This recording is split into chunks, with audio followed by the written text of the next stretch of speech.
بسم اللہ الرحمن الرحیم۔ دعا کے بارے میں کچھ ضروری باتیں۔ دعا کیا ہے؟ حدیث شریف میں ہے کہ جس کو دعا کی توفیق ہو گئی اس کے لیے قبولیت کے دروازے کھل گئے۔ ایک روایت میں ہے کہ رحمت کے دروازے کھل گئے، اور ایک روایت میں ہے کہ اس کے لیے جنت کے دروازے کھل گئے۔ دعا تمام عبادات میں افضل ہے۔ دعا عبادت کا مغز ہے۔ دعا رحمت کی کنجی ہے۔ دعا مومن کا ہتھیار ہے، دین کا ستون ہے، اور آسمان و زمین کا نور ہے۔ دعا کرنے کے فائدے کیا ہیں؟ دعا سے تقدیر بدل جاتی ہے، دعا بلاؤں کو ہٹاتی ہے، اور ایک دوسری حدیث میں ہے کہ اللہ کے رسول صلی اللہ علیہ وسلم نے فرمایا کہ آؤ میں تمہیں ایسی چیز بتا دوں جو تمہیں تمہارے دشمنوں سے بھی نجات دلائے اور تمہاری روزی بھی بڑھائے۔ وہ یہ ہے کہ تم رات دن میں جس وقت یا جتنی بار مانگ سکو اللہ تعالیٰ سے اپنی اپنی حاجتیں مانگا کرو۔ دعا نہ کرنے کے نقصانات کیا ہیں؟ دعا نہ مانگنا بہت بڑے خیر سے محرومی ہے، اس لیے کہ حدیث میں ہے کہ اللہ تعالیٰ کے نزدیک دعا سے بڑھ کر کوئی چیز بزرگی والی نہیں ہے۔ حدیث میں ہے من لم يسأل اللہ یغضب علیہ، جو اللہ تعالیٰ سے دعا نہیں کرتا اللہ تعالیٰ اس پر غضبناک یعنی غصہ ہوتا ہے۔ کن لوگوں کی دعا قبول ہوتی ہے؟ نیک آدمی کی دعا مقبول ہوتی ہے، والد کی دعا اولاد کے حق میں، فرما بردار اولاد کی دعا والدین کے حق میں، مصیبت زدہ لوگوں کی دعا، مظلوم اگرچہ فاسق و فاجر ہو، مسافر کی دعا، مسلمان بھائی کے لیے غائبانہ دعا، حاجی کی دعا جب تک واپس وطن نہ لوٹ آئے۔ کن لوگوں کی دعا قبول نہیں ہوتی؟ حرام مال کا استعمال کرنے والا، قطع رحمی کرنے والا، قبولیت میں جلد بازی کرنے والا، غفلت کے ساتھ دعا کرنے والا، بھلائی کا حکم کرنے اور برائی سے روکنے کا کام چھوڑنے والا۔ قبولیت کے خاص اوقات کیا ہیں؟ اذان کے وقت، اذان اور اقامت کے درمیان، فرض نماز کے بعد، تہجد کے وقت، تلاوت قرآن پاک کے بعد، ختم قرآن کے بعد، رقت قلب دل کی نرمی کے وقت، جمعہ کی رات میں، جمعہ کے دن طلوع آفتاب سے غروب آفتاب تک، بارش کے وقت، سفر کے دوران، افطار کے وقت، رمضان کا پورا مہینہ، شب قدر میں، کعبہ کو دیکھنے کے وقت، زمزم پیتے وقت، عرفہ کے دن۔ قبولیت کے خاص مقامات کیا ہیں؟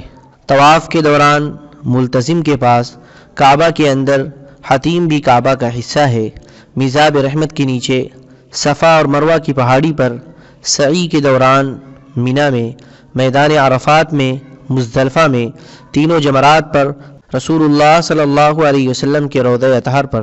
دعا مانگنے کے آداب کیا ہیں؟ باوضو دعا مانگنا، بے وضو بھی دعا مانگی جا سکتی ہے۔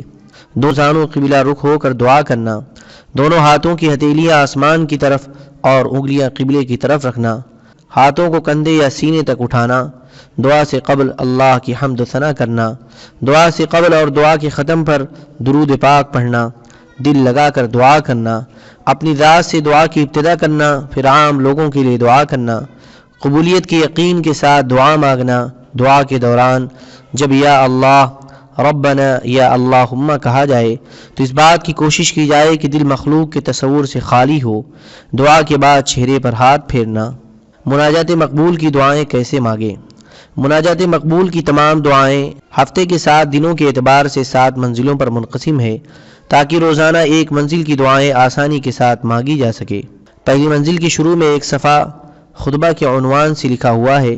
یہ خطبہ ہر منزل کے شروع میں پڑھنا چاہیے، چونکہ اس میں اعظم اور درود شریف کے ساتھ مانگی جانے والی دعائیں قبولیت کے زیادہ قریب ہوتی ہیں، اس لیے مناجات کے خطبے سے پہلے اس میں اعظم اور درود ابراہیمی بھی لکھ دیا گیا ہے، اس لیے ہر منزل کے شروع میں پہلے اس میں اعظم اور درود شریف پڑھیں، پھر مناجات مقبول کا خطبہ پڑھ کر دعا شروع کریں، نیز دعا کے ختم پر بھی درود پاک پڑھیں۔ بسم اللہ الرحمن الرحیم۔